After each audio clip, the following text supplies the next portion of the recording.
హృదయంలో నాకింత చోటిస్తే దేవతల్లి చూసుకుంటా నీకు ప్రాణమైన రాసి ఇస్తా అలా కోపంగా నా వైపు నువ్వు చూస్తే దీవనల్ని మార్చుకుంటా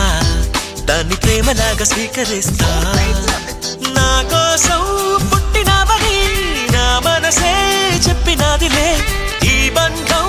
ఎప్పుడో ఇలా పైవాడు వేసినాడులే ఒప్పుకో తప్పదే ఇప్పుడే ఇక్కడే నీకు నేను ఇష్టమేనని